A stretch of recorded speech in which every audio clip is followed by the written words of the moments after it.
It's official. Our book, Polarity Intelligence, The Missing Logic in Leadership, is available for purchase in bookstores today. If you didn't pre-order a copy, please go out and get one as soon as possible. Polarities are all around us in our homes, our work environments, in our communities, and our countries, and even in us. And if you don't recognize them, understand how they work on you and around you, and don't know how to leverage them, they will haunt you. Polarities will keep showing up in your life as persistent, unsolvable problems. Having this awareness and knowledge compels us to share it with leaders like you around the world. We believe polarization we've experienced in our homes and schools and communities and even our world would shift if every leader became polarity intelligent.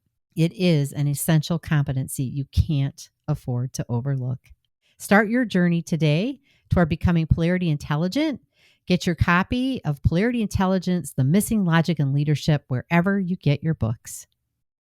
This is the TRU Leader Podcast. Today, our special guest is Rosalie Audoin from the UK. We have an inspirational conversation about the changing needs of managers. Don't miss it.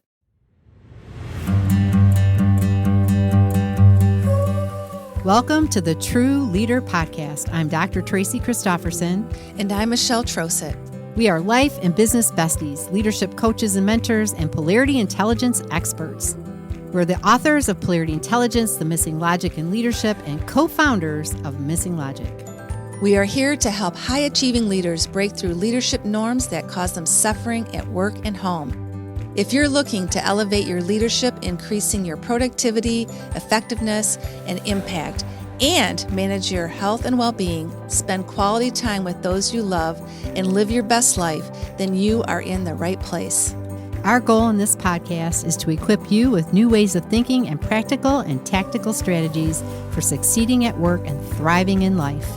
Think of this podcast as your weekly dose of personal and professional development so you can reach your full leadership potential, create a life you love, and be what we are calling a thriving, resilient, and unstoppable or true leader.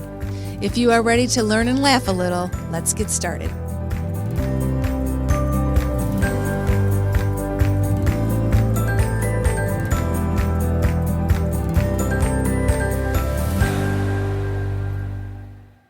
Welcome to the TRU Leader Podcast.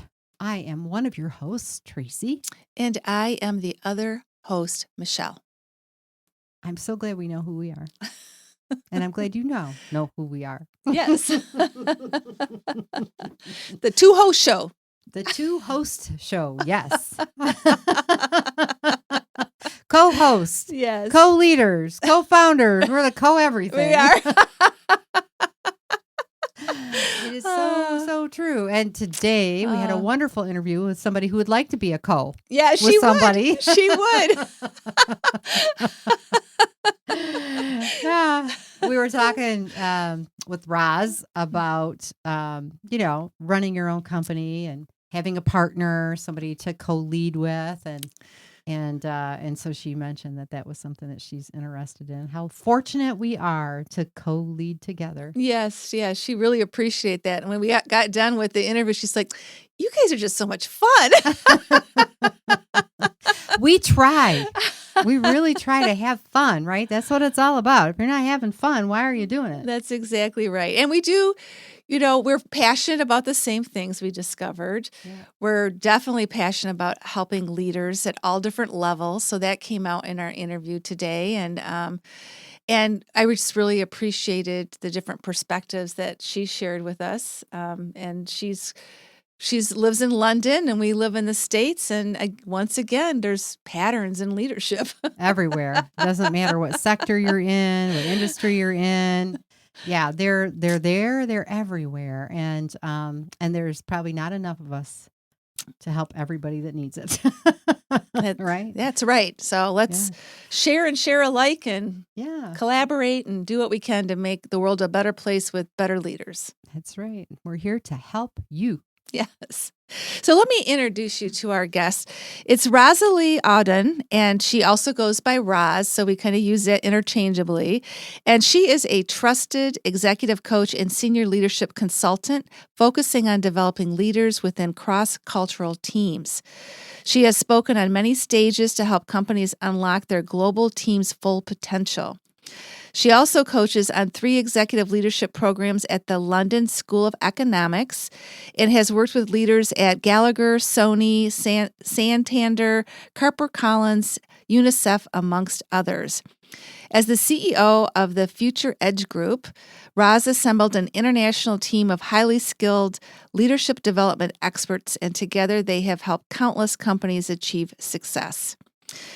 She is a fluent speaker of 4 languages, English, French, Spanish, and Creole, and she brings a unique understanding and perspective to her work through cultural intelligence, allowing her to enable powerful leadership transformations.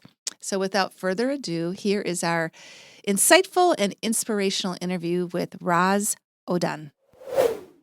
Well, welcome everyone to the TRU Leader Podcast, and we are so excited to have our guest Roz with us today, all the way from London. Welcome, Roz.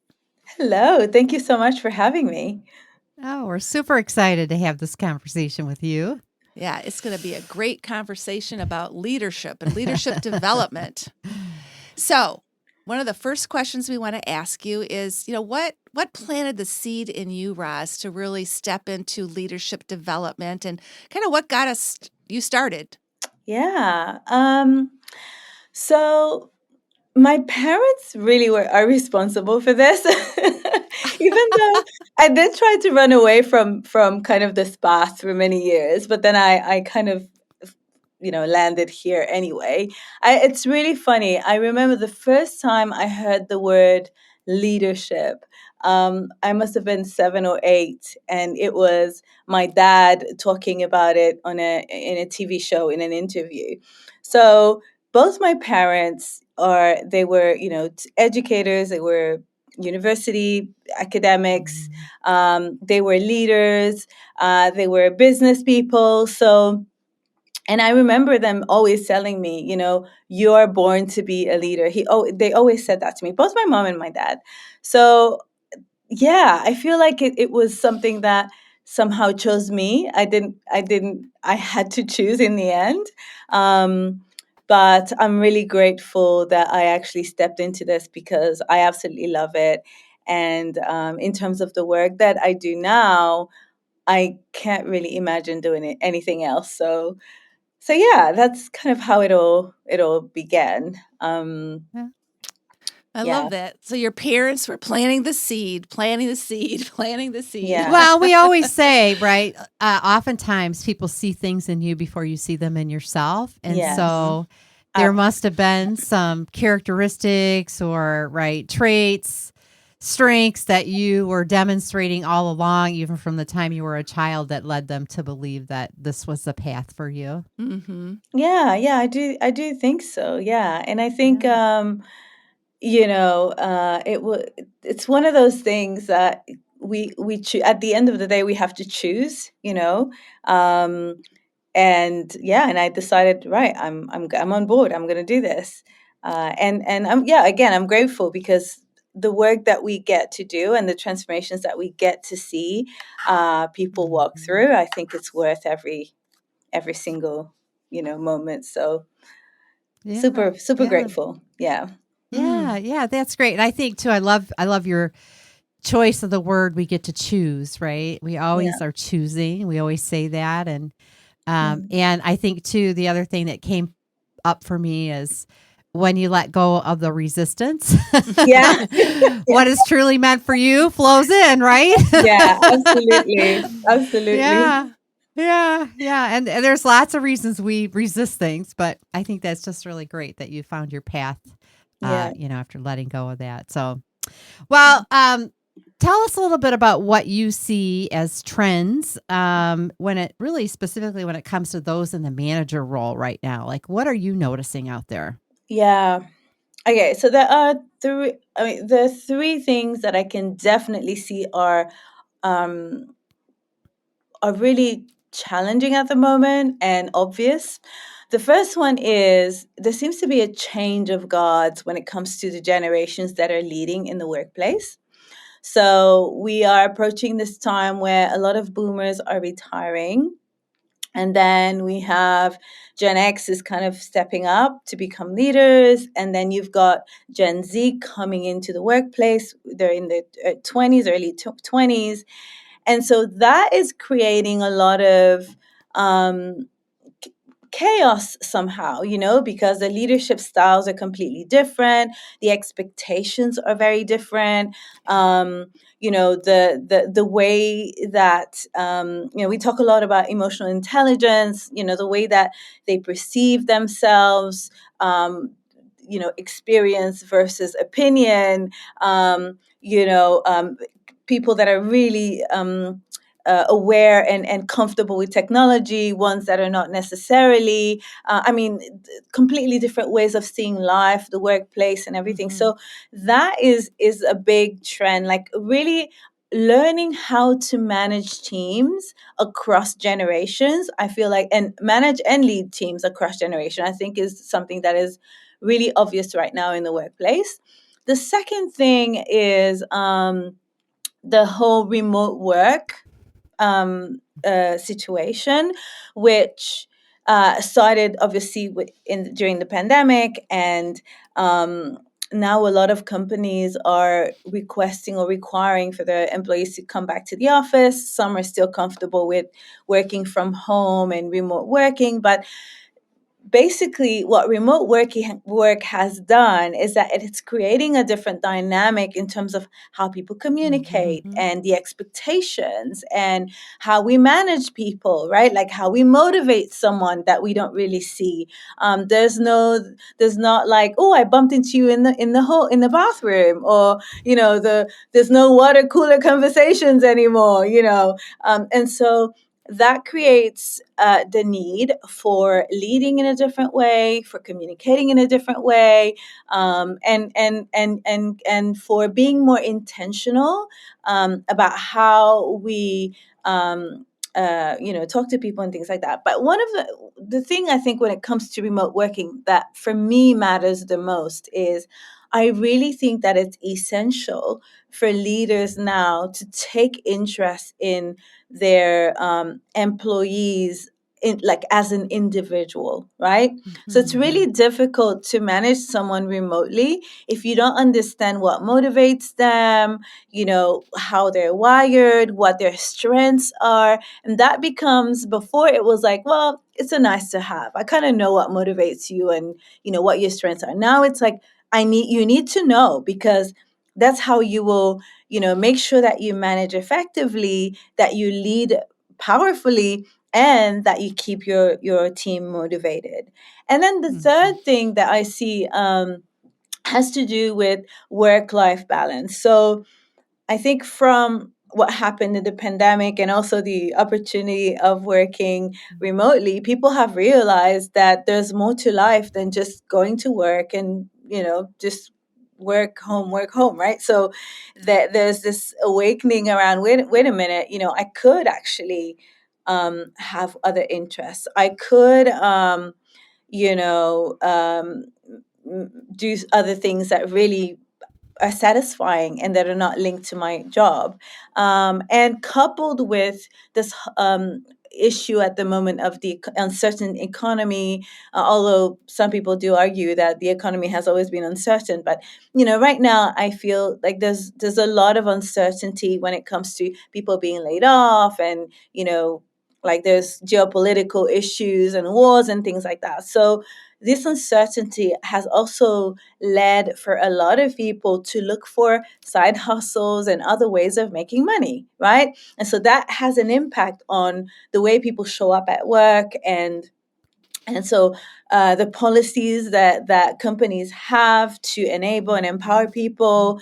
So I think these are three big topics that that come up over and over again, and I feel that any manager right now, really has to lean into what's going on in these three areas, like how the teams are showing up, how they're feeling about, work-life balance, mental health, all that stuff, the generational gaps, and remote working. These are the big threes, I think. Yeah, I think so too. And we've had conversations about that as well. And the thing I think too is, and we were just with a bunch of managers, a big group of managers yesterday. And I think, they're, like you said, these are big things. Yeah. And when you take them in their totality, it feels heavy. Yeah. In addition to the day-to-day operations of what they need to do, as far as, productivity and making sure, tasks are done and projects are completed and all of those kinds of things as well. Do you have any thoughts about that, or? Yeah, I mean, I think, and I think we will talk about this a bit later, but I do believe that right now, because this is the normal path for a manager is you're very good at your technical job, so we're going to promote you. You're going to be great as a manager, right? Like you did great doing what you were doing, and now because of that, we're going to put you in a leadership position. And that is great. However, sometimes we're doing a disservice to people if we promote them and they don't have the skills to lead, right? Because and you guys cover this, in your podcast. There's completely different skills, and so I think that one of the things that is the most powerful thing for someone who's managing at the moment is to really understand the way that they are wired, the way that their strengths, what makes them unique, what makes them, be them, and then when they're aware of that, and as I'm sure you guys know, you'd be surprised how many people don't have a clue, right? It's really difficult to lead other people and manage other people's tasks if you are not aware of the way that you are wired and how you best show up as a manager yourself, right? So Yes. yeah, so in terms of all this heaviness that's happening in the workplace, the starting point in my opinion is self-awareness, and then a lot, obviously skills can be developed and things like that, but the starting point is really having an understanding of how we are wired as a leader or manager, and then we can start a conversation about how we can help other people on our teams. Yeah. But that would be. That's great. Yeah, that's what we focused on with them yesterday. And you're right, because that comes up all the time that, I need resources. I need to be prepared because it is so big. Yeah. And the other thing I was thinking about too with your comments was, this is across the board. This isn't just unique to my organization. Sometimes I think it can feel very myopic, like I'm the only one dealing with this, but what you're bringing is a global trend. It's happening everywhere. We can learn together. Absolutely. Yeah. Absolutely. We run executive forums. So once a month we do these executive forums, and we were doing them, per sector. And then last year we decided, you know what, we're going to mix and match. We're going to invite people that are at the same level in the organization, but that are in different sectors. And everyone is dealing with the same issues. Sure. And you're right. You're absolutely right. People feel like they're a unicorn. Like my problems are unique to me. I'm the only one who's going through this problem. And then it's great to have people in the room that are in the same level. COOs, CEOs, chief people officers. They're like, oh, you're going through this too. We have the same problem, and they realize, oh, we're all going through the same issues. And you know what? I think. And I love what you guys do, because there's so much need, there's so much need out there that we need more people who can go into organizations and really support the growth, because it's the same problems, and we know as coaches, as consultants, we know how to support people, we know how to help them. So again, there are no unicorns. We all have the same problems. We just need to talk about them and find the right support, to help solve these problems, because there are solutions for them, right? Right. Mm-hmm. Yeah. Yeah. Yeah. Yeah. And I think too, I love what you said about the self-awareness, because it all starts with you. Yeah. We tend to focus a lot of attention on what's happening outside of us. Yeah. And Absolutely. external to us and in the, in our circumstances. Yeah. But every solution starts with you. Yeah, absolutely. Right. Every new approach starts with you, and having that awareness and what needs to shift internally or adjust internally in order to get the external results that you want. Yeah. So, yeah, absolutely. Well, as we've talked before, Roz, there are a lot of problems to solve, but there's also a lot of polarities that need to be leveraged. Yeah. And when it comes to leadership development, polarity that leaders need to be aware of and to leverage is the polarity of leading and managing. Yeah. And so this is a polarity that Tracy and I talked to leaders quite a bit about. And we actually did a podcast episode on it. It was episode 157, when we really brought forth that it is an interdependent pair, and you have to be able to do both and approach it from a both and mindset. So what is your experience and how well people are leading and managing? Any thoughts on that? Yeah. Okay. So in your podcast episode, I love how you break it down. You talk about leading as it's about people, it's vision, it's inspiration, right? In the episode, you say it's the who and the why, right? And then managing is all about getting the task complete. It's about planning, strategy, and it's about the how, right? And so I see a lot of times that a lot of managers don't see themselves as leaders, right? They really don't. And they don't realize that they do have the capacity to lead as well, that it's just a matter of developing it. Now, one of the things that I, in the work that I do, and that we do as a company, we love assessments, and we love, I really believe that when we start an engagement with a company and we do some strengths assessment or personality assessments, we're really to fast track the results, to fast track where the starting point of the engagement. And so one of the tools that I love to use is strengths, right? Because strengths assessments, because it shows you what makes a person unique, how someone is wired.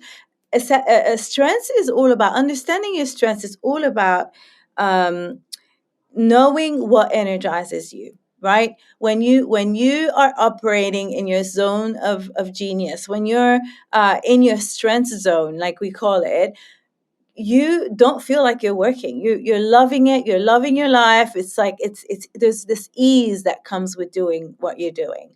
And so when you're in a work environment, you don't get to only do the things that you love doing, right? Some people are very relational and some people are more execution focused, right? But in the workplace, you kind of have to be both. But some people are more naturally inclined to be relational, and some are more creative, or some are more, their strengths they're more all about the execution and getting results and getting things done. So when it comes to leading and managing, I think the focus is, okay, how am I wired?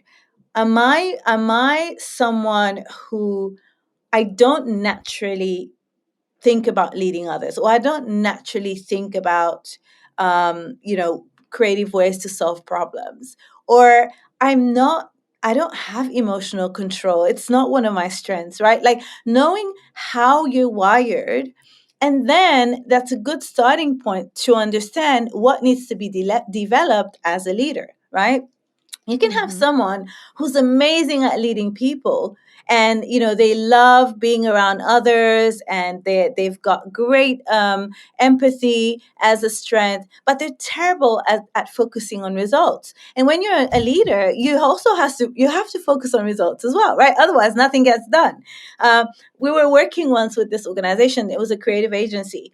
Everyone on the team, we did these assessments for them. They were all creative people who loved change, everybody was happy, and they were either super creative, so their thinking strengths were really high, or they were super relational, so everyone was happy at the pub after work, right? But then no one was actually making sure that the work was being done, that it was done, with efficiency. That we had. Then you had the accountant who was, bless him, pulling his hair out because he was working with this bunch of people that all they cared about was creating new things and having fun. So when you're working in an organization, when you have leaders, managers in an organization, it's important to understand how is a team, what is the composition of the team, right? It's like when you're on a football team, like my kids play soccer, like football, and and both of them, and they have their positions. They know what they're great at. One is left wing back, and he's really good on the left wing of the pitch, and the other one is a striker, and they're very good striker. But they're not going to try to be a goalkeeper because that's not a strength, right? But they have a team, and they know that they can work together, like as to create the results that they want. So it's the same when it comes to leading and managing. It's really understanding that one person, there's no such thing as a big hero that has all the everything. It's understanding, who am I as a leader? What do I bring to the table? And if there are some things that I need to have, but they're not my strengths, well, who do I need to bring alongside me? That has the strengths that I don't have, that will complement the areas that really I'm deficient in. And that's absolutely okay, because together we can create a magical experience for the organization. And that's the way that companies need to think about it, rather than just trying to just have one hero, or trying to force people into roles or force people into activities that don't align with their strengths, And again, I'm not saying that, and this is one objection that kind of we get is, well, you can't only do the things that you love. Well, of course, we're in an things need to be done, right? But at the end of the day is knowing and having an understanding of, right, if I am leading and I don't like people, which I see a lot of CEOs that they get where they are because they're great at driving results, right? But they're not great people leaders. So then starting by understanding, do you know what? I'm not, this is not an area. I get exhausted of thinking that someone said this to me. I get exhausted only by the thought of having to have coffee with my team. Like I can't have one-on-one coffees with my team. And I'm like, okay, great. Well, if you can't have one-on-one coffee with your team, you know that you need to build a relationship with them anyway.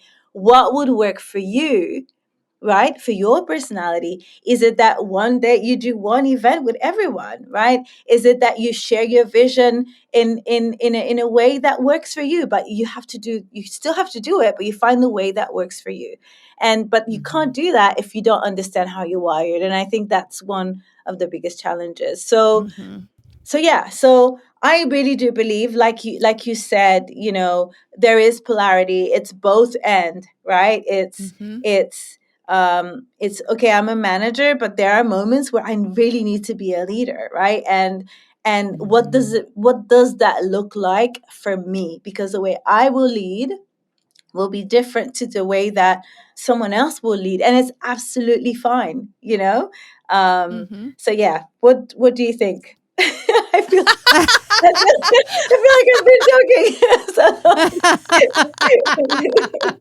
I think you covered that very well. I do too. Okay. Yeah. Great. Well, and I think what I'm also hearing you say is that you have to know yourself and how you're wired. But it's really also helpful to know those key people around you, how they're wired as well, right? And so again, it's another both and self and others. And we have to be in relationship with ourselves, know ourselves. But then we also have to be in that kind of a relationship and understanding how other people are wired so that we know how we complement each other. Yeah.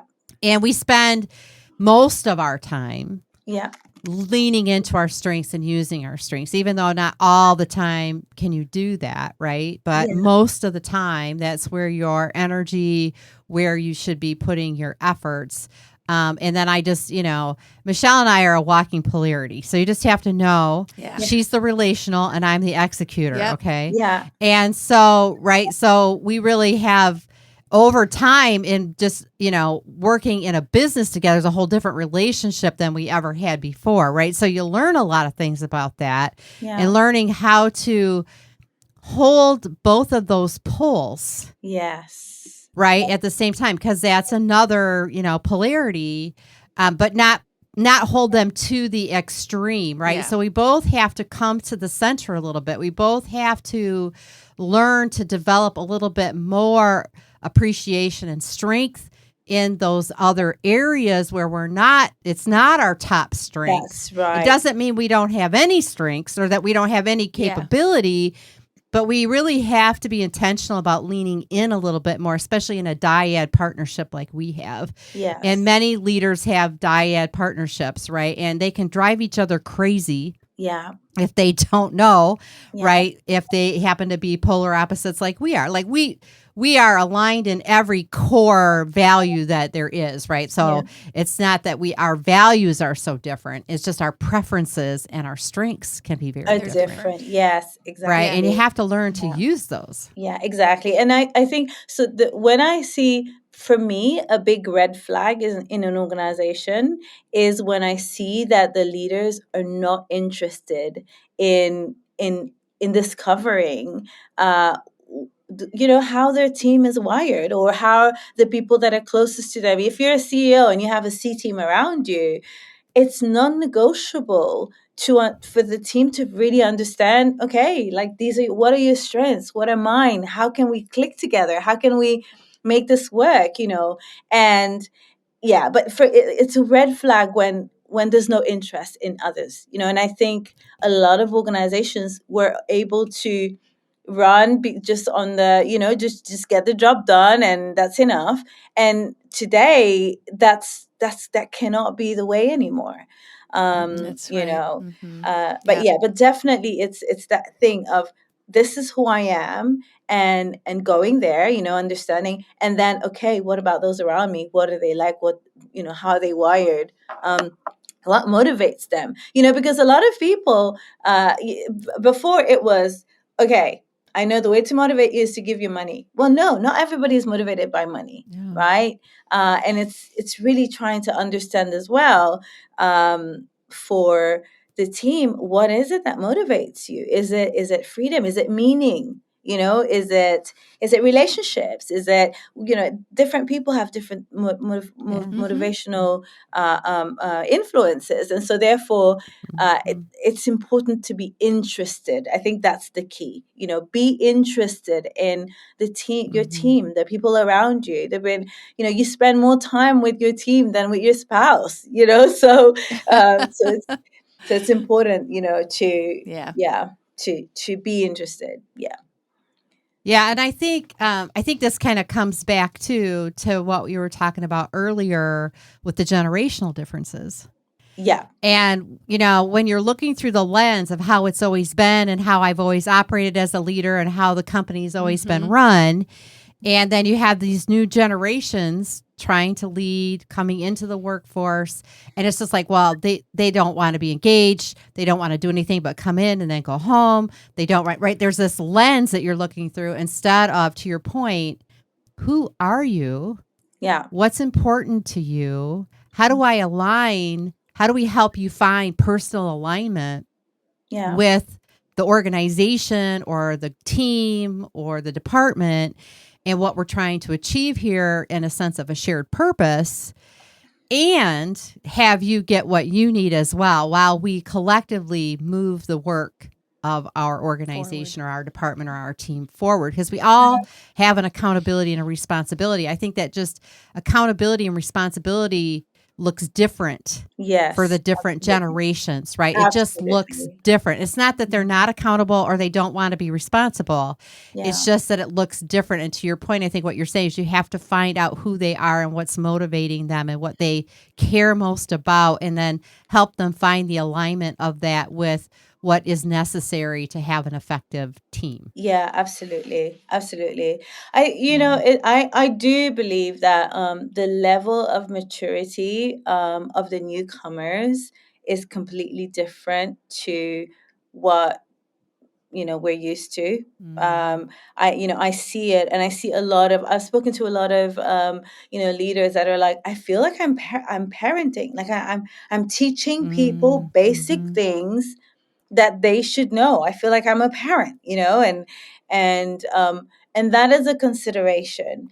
But again, in order to do this well, in order to lead well and manage well, especially those generations that come later, they think they know with no experience, it's even more important to understand, their strengths, how they're wired, where they're coming from, all that kind of stuff. I think it's really, really important.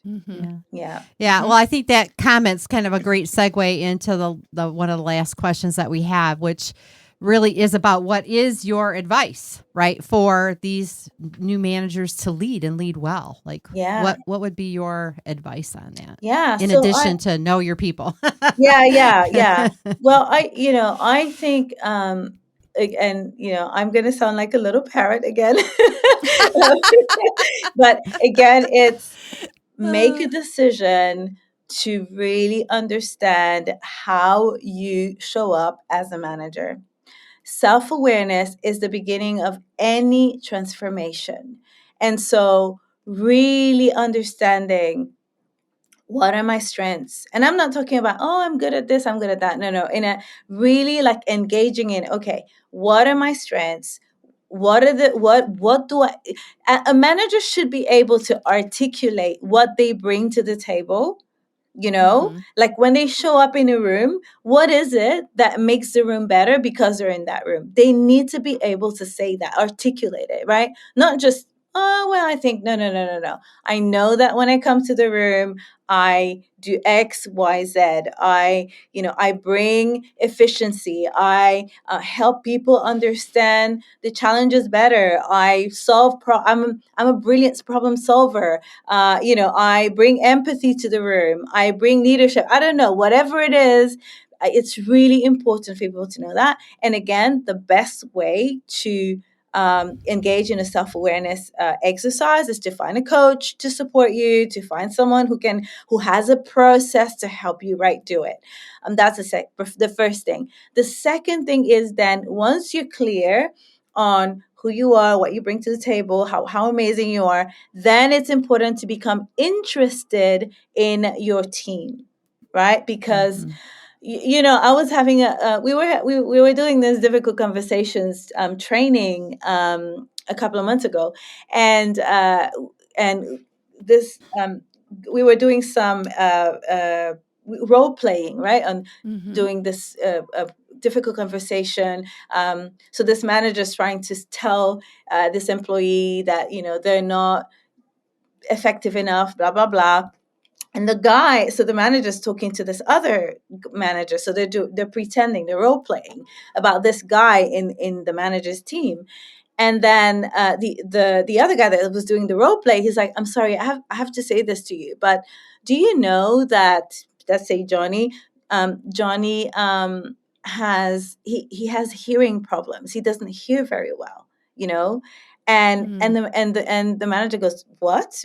And he goes, yeah. He has hearing problems, and so I think his hearing device is super expensive, and he hasn't been able to replace it, or he's had issues with it. So, I sorry, I thought you knew, right? So this other guy, manager, knew about his employee having this difficulty, and he's complaining about the fact that he's not responding, he's not doing this and that, and the poor guy, was there showing up at work but struggling because he has this impediment. So as a manager, I'm not saying you need to know everything about your team, because obviously that's inappropriate. But what I'm saying is to make sure that a manager should be interested in the people that they're working with, because that's the only or the best way to lead them effectively, right? And there's a way to do that. And that's why consultants like us exist, because we come to the table, we assess the situation, and we support people so that they can create systems and ways to really lead their team in an effective way. So self-awareness, and then becoming interested in the team, interested in understanding their strengths, what they bring to the table, where they're best placed on the pitch. If they were playing football, are they it's true. Are they a quarterback or midfielder, or are they a goalkeeper? Like, what are they? And making sure that they are playing their best game. It's part of a responsibility of a good manager. So and a good leader. Yep. I remember this is a random quick story if we have time. Sure. But I remember when I was in my 20s, I was working for this Spanish company, and I really wanted. I was a facilities. I was doing facilities coordination. That was an entry level job, and I had graduated. My finance was my BA. I really wanted a job as that, but I did a lot of negotiations and office stuff, but nothing really interesting. Anyway, one day, there's a new CFO that came to the company, and he was very different. He came from Argentina, and he was quite he was a great guy. Anyway, one day he comes to me and he's like, I've seen the way that you work, and I know that you wanted a position in the finance department. I know you've been declined several times because we're looking for experienced people, but I know that you have the potential to do it. So this is what we're going to do. For 3 months, I'm going to get you to come. I'm going to train you. I'm going to show you how to do, as a financial analyst, a junior. I'm going to teach you a few things. If after 3 months, I don't think it's going to work, then you can go back to your old job. So get a temp for the role that you have now. But if after 3 months, you show me that you can do it, you're going to get a salary increase, and you're going to have, all this stuff, whatever. And that moved, like, this guy noticing me completely changed the trajectory of my life. I ended up being one of the youth with high potential people, won lots of awards, traveled all across Latin America, so a manager has to be interested in other people, right? Not just do their job and be, in their little world of chaos, which we do know how it is for leaders, right? Like, it's quite chaotic. They have a lot of work. But it's important that from time to time, they lift their head up and they go, okay, who's around me, right? Who can I bring on this journey? Who would benefit from my support? And so that's why I really believe that being interested in the people around us as leaders is a non-negotiable. And it changes the trajectory of people's lives, and it also improves the dynamic in the company's team. So yeah, that's great. I'm curious what your thoughts are, because there are some leaders or managers that we've worked with, like in healthcare specifically. Yeah. They have, they can have 80 or more people who they're responsible for and report to. Yeah. So what are your thoughts about how do they get interested in 85 people? Yeah. Get to know 85 people. I'm curious what your thoughts are about that. It's impossible to manage 85 people. Like, you can lead 85 people, but it's impossible to effectively manage 85 people. Impossible. So there has to be a tiered system where you have a close circle of people that they're the ones that report to you. Then those people are in charge of another group, and then another group. There's no way to be able to do that effectively. Again, managing is about the task, is about getting things done. Leading is about inspiring people, getting people to be on the same page, getting them to understand the direction and the vision. That you can do with 120 people or 1,000 people, right? But really the managing and focusing on overseeing that people are, coordinating the day-to-day operation and tasks. It's impossible to do that for 85 people. So that would be a structural, issue. I would go back and go, okay, we need these are the top 10 that are around me.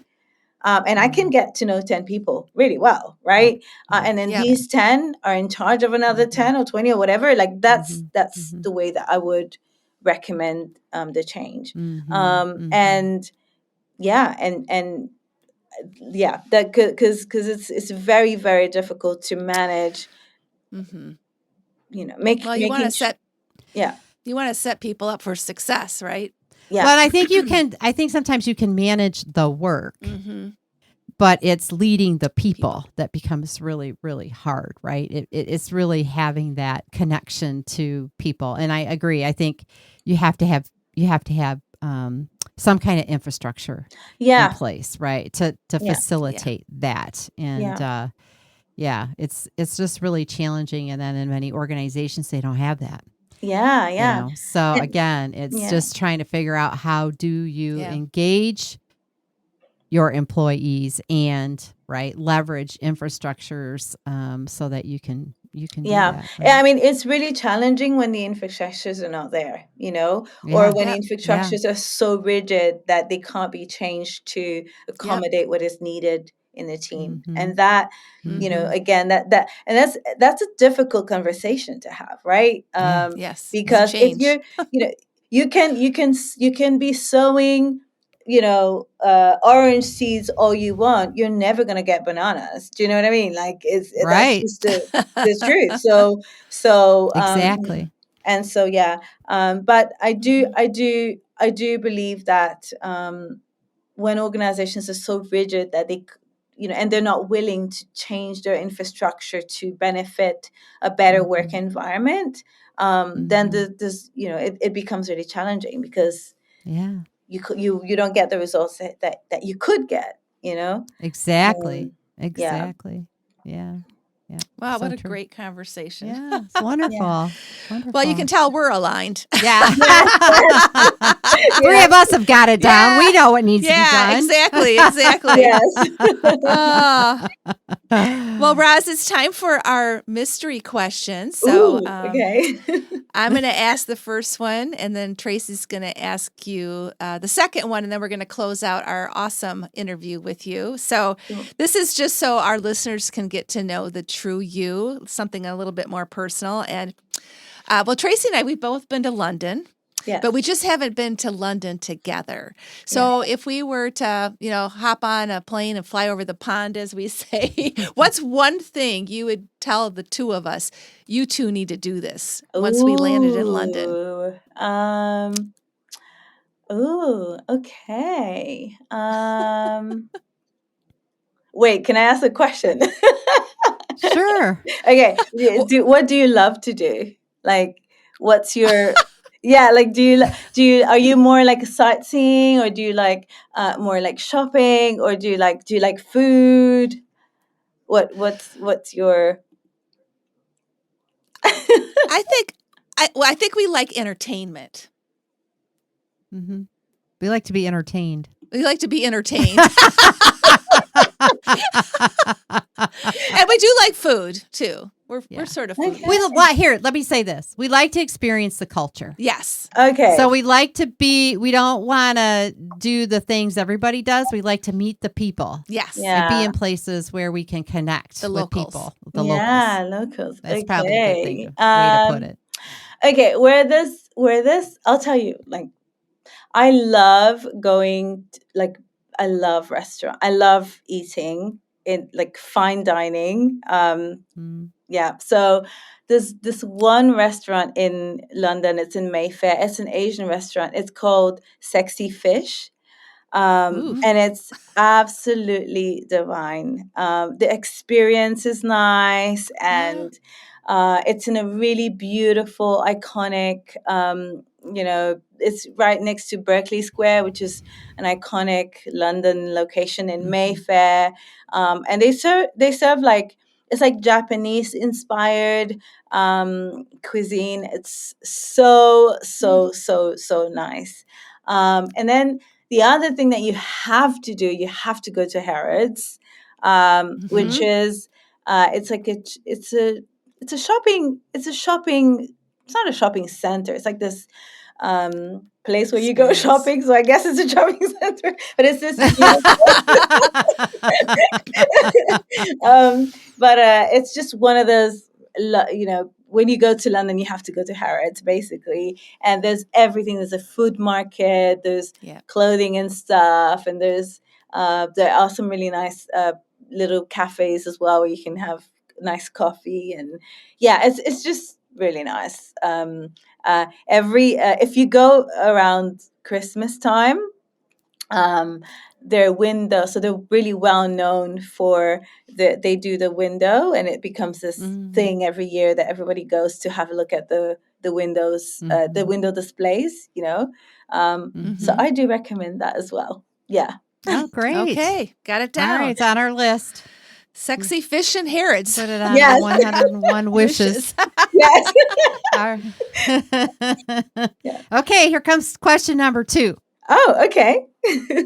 All right. If you could wave a magic wand and be transported to a past era in time, what would it be and why? So it could be a specific year, could be a decade, could be an era, period, time. I've never thought of this before. I don't know. A different era. I've never thought of this before. That's okay. I don't know. I mean, I would love to be a princess. Oh, well, there you go. There you go. Yeah. That's good. Yeah. So the time of princesses, right? That when it was really like. Yeah. I'm not too sure that I would like to live without electricity, though. Maybe. Yeah, there's some gives and takes there, right? Some benefits, but I don't necessarily want to be up in the tower without any. A princess in modern times. Yeah, princess of modern times. There you go. There you go. Yeah. Great question. Well, you can think about it further. Yes. I think that's great, though, just to think about a time when, being a princess was like the thing, right? Yeah. Like when it was really prominent. And that's cool. That's really cool. Thanks for thinking about that. Yeah. You want to? Yeah. So glad our paths cross, Roz. Yeah. And really was a great conversation. And it really, the things we're talking about are universal truths. And they're universal principles that doesn't matter where you live, where you work. It's the time that we're in. And I think you did just an awesome job bringing that to light for our listeners. And like I said, it really resonates with us. We're kindred spirits. Oh, yeah. Just thank you so much for bringing that perspective, right? Just it's challenging times. And, but I think leaders are up for it if they really sink into who they are, like we said, right? And take interest in others and don't lean away, lean into what's happening. There's a lot to be learned there. And I think you just really brought that beautifully. So thank you so much. It was wonderful. Yeah. Wonderful. Well, thank you so much. Any last things? Yeah. From you? I just want to say thank you for having me. And I agree with you. I do believe that leaders are up for it. And, if they are equipped with the right tools and the right support, I think, we can create amazing things in the world. I do believe right now more than ever, and on a global scale, there's a real need for true leaders. People who are willing to put their hand up to fix, difficult challenges and to provide solutions for really complex problems. I do believe that A lot of people are, worried about AI and all those things. And I'm like, no, it's a challenge for us to become better thinkers, greater people, better problem solvers. It's a call for leaders to step up and to really become the amazing people that they were meant to be. So I'm really honored that we get to do this, and support people that will continue to make a difference in the world. So, yeah. So where can our leaders find you? Yeah. So they can go to my website, rosalieaudoin.com. We do executive forums every month. So on our website, there's a page for signing up to the forums, and then we let people know when they are. And the forums they're discussion forums. So people come, and it's not like a webinar. You come and you contribute to the conversation, which is really fun. And then we also have a leadership accelerator that it's an 8-week program where we help develop leaders either inside of an organization or independently.